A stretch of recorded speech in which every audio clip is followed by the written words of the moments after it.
तो hello hi सांग मैंने आज ब्लॉग को आपको स्वागत। आज आम बनवा घरे एकदम देसी स्टाइल मटन से आपन कौन कौन दरकार मुझे कही नौ।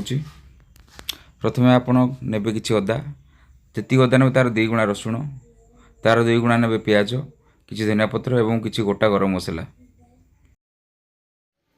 सहित किसी कटा होता टमाटो एवं कंचा लंका आड़ करवा हम पेस्ट करदे। अदा रसुण को भल भाव धोईकी बर्तमान शिल पेस्ट करवा। ये हूँ फुल पूरा देसी स्टाइल। एबे आम आपण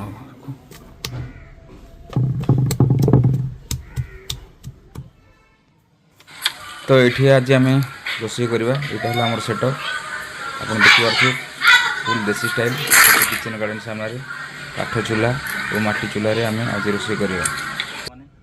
आज आम घरे किचन गार्डन सामने मटन बनवा देसी स्टाइल चलतु स्टार्ट कर। प्रथम आम चुली को जलेवा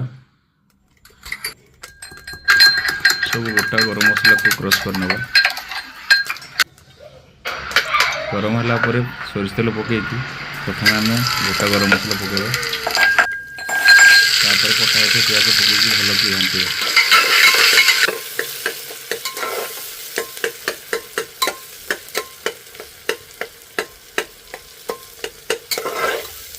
बर्तमान आम स्वाद अनुसार लुण पकईदेव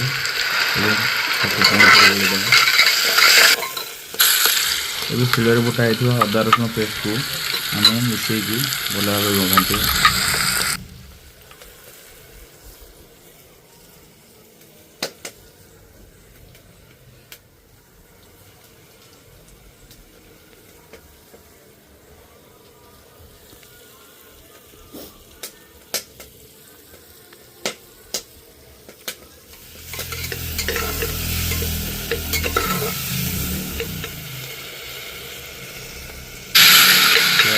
गाड़ा कुछ पानी मिसेकी छाड़द।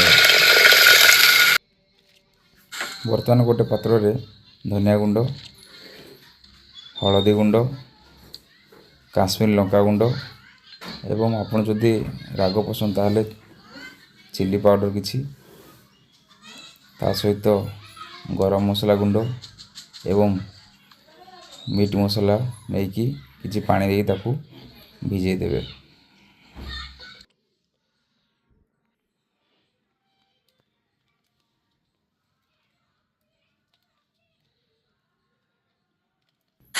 अब कटा होता टमाटो को मिसेदे और भल भाव गोलैदे। बर्तमान भिजा मसला को सहित ढाई भल गोलैदे।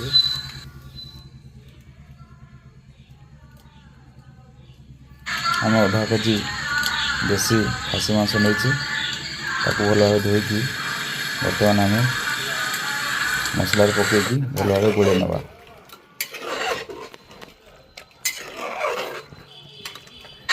ताको एमती मझे मझे गोड़े देवा जे पर्यंत मांस सीझ।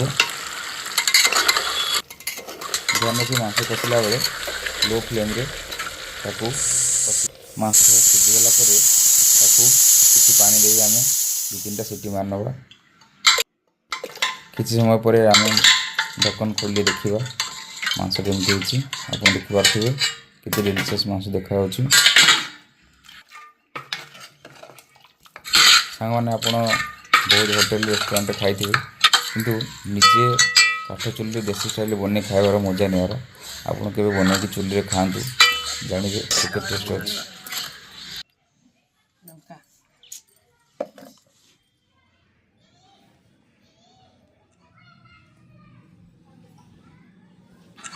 ताले वीडियो केमती लगे कमेंट कर निश्चय जणाइबे एवं एमती वीडियो देखा मो चैनल सहित जोड़ी थे। धन्यवाद।